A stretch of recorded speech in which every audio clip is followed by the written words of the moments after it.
The year was 1777. The land that would one day be called America trembled under the weight of boots, British boots, marching through forests and farmlands as if they owned every tree and every river. Smoke curled over the horizon where villages once stood. The guns of the Redcoats cracked like thunder across the cold autumn air, and the people whispered that freedom was starting to bleed. In a small valley near the Hudson River, a hidden settlement named Ashbrook Hollow lived in silence. The town did not exist on any British map. It was home to farmers, blacksmiths, hunters, and one man whose name slipped through the rebellion like a ghost, Elias Carrington. Elias had once been a British soldier, a decorated scout, a man trusted with secrets. But he walked away the day he saw a farmhouse burned with the family still inside.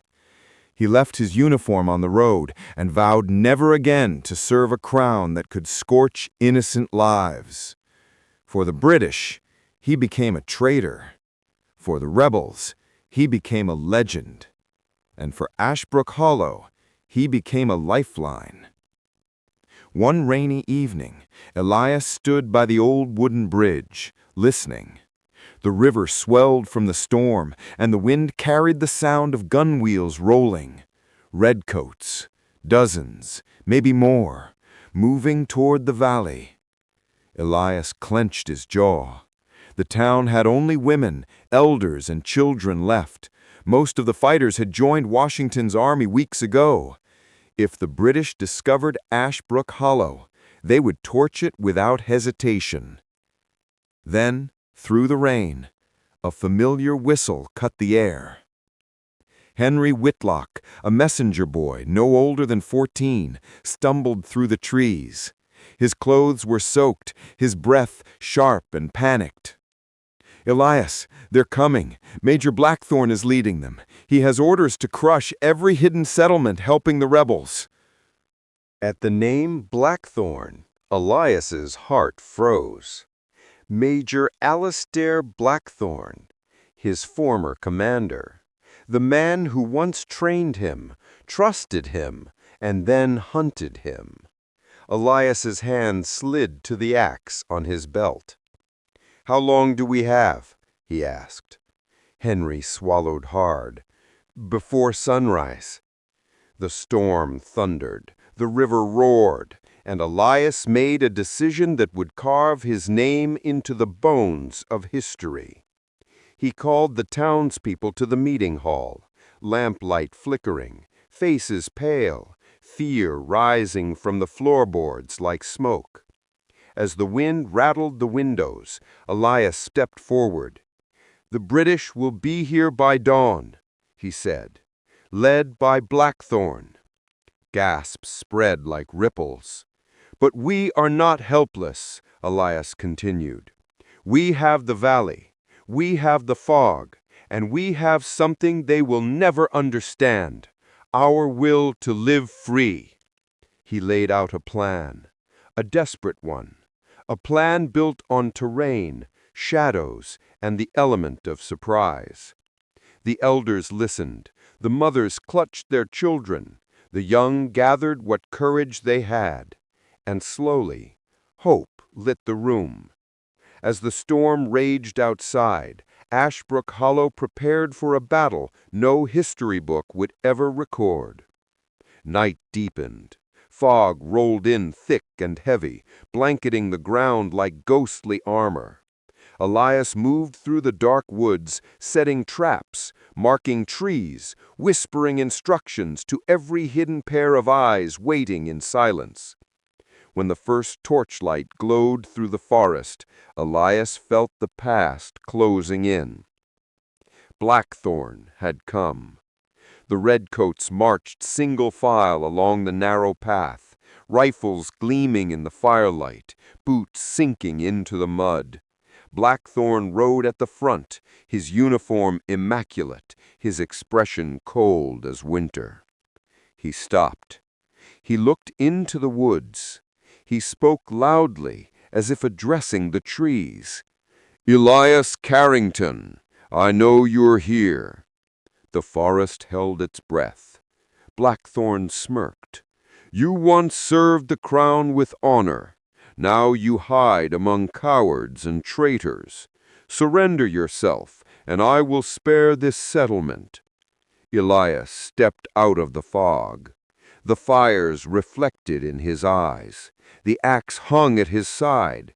Rain dripped from his hair like beads of steel. "Elias," he said quietly, "you taught me how to fight, but you never understood what we were fighting for." Blackthorn's smile disappeared. The wind howled between them, and the first shot of the hidden war echoed through the valley. The gunshots split the night. A redcoat collapsed into the mud, his torch falling with him. Chaos erupted instantly, soldiers shouting, muskets raising, boots scrambling as the fog swallowed their formation. Elias ducked behind a tree as bullets hissed past him like angry insects. His signal had been given. Ashbrook Hollow was awake. From the branches above, slings released stones that cracked against helmets. From the ground, ropes tightened around hidden stakes, sending soldiers tumbling. From the river, a wall of fog rolled thicker, blinding the British, while the townspeople moved like shadows. Blackthorn roared orders, his voice cutting through the storm. "Form ranks! Push forward! Find him!" But the valley refused to obey British discipline. Every tree was an enemy. Every rock whispered danger. Every shadow hid a rebel who didn't fight for glory, but for home. Elias moved fast, striking and fading into the mist. He used the forest the way he once used the king's training, swift, precise, ruthless when needed. He knocked rifles from hands, disabled soldiers with swift blows, and dragged others silently into the mist, where they would wake bound but alive. He did not kill if he could avoid it. That mercy was something Blackthorn had never forgiven him for. At the ridge above the trail, young Henry Whitlock watched for signals, heart pounding. When Elias flashed a lantern twice, Henry lit the tar barrel beside him. Flames burst upward, illuminating the path. That was the cue. Downstream, the townspeople cut the ropes holding the wooden barricade they'd built during the night. Logs, branches, and debris rushed down the river channel, smashing into the British flank and scattering their formation again. The redcoats panicked. "Retreat to the clearing!" Blackthorn shouted. But the clearing was exactly where Elias wanted them. As the British regrouped, soaked, furious, and disoriented, they realized they were surrounded, not by an army, but by the courage of a village that refused to kneel. Blackthorn dismounted, his hat dripping with rain, his face hardened like stone. "Show yourself, Elias, or I will burn this forest to the ground." Elias stepped into the clearing. The fog curled around him like a living thing. His shirt was torn, his hands scraped, but his stance was unbroken. "This ends tonight," Elias said. Blackthorn drew his sword. "You betrayed your king. I protected my people. You abandoned honor. I found a better one." They charged. Sword against axe, training against heart, British steel against American fire. The rain hammered the ground, sparks flew with every strike. Blackthorn was skilled, relentless, precise. Elias fought with purpose, instinct, and a fury sharpened by love for the lives behind him. The redcoats formed a circle, watching their commander battle the ghost who haunted their reports. Blackthorn slashed, Elias dodged, the axe preaved through air, missing by inches.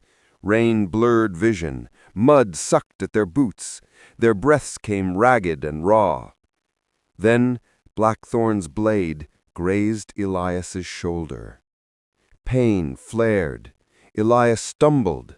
The British commander raised his sword for the killing blow, and from the tree line a scream. "No!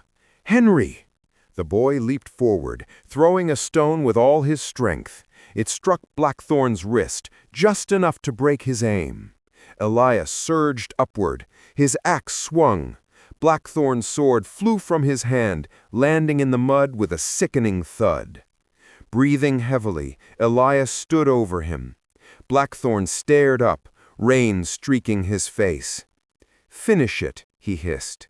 "Show me your rebel honor." Elias tightened his grip. The circle of soldiers watched, waiting for blood. Instead, Elias lowered the axe. "This valley is not where you die. It's where you learn what freedom looks like." For a long moment, Blackthorn said nothing. Then he rose, drenched, defeated but alive. A strange silence filled the clearing. Finally, Blackthorn spoke, low, bitter, but changed. "Withdraw," he ordered his troops. The Redcoats stared in disbelief. "Now!" They obeyed. The torches faded through the trees. The valley exhaled. The rain softened into mist. Renry ran to Elias, tears mixing with the rain. "You did it! You made them leave!" Elias smiled weakly. "No, Henry, we did." Ashbrook Hollow emerged from hiding. Mothers hugged children. Elders lifted lanterns. Hope glowed in every face. Elias looked at the sky, where dawn was breaking over the storm clouds. It was not the end of the war, but it was proof that courage, true courage, did not come from armies or crowns.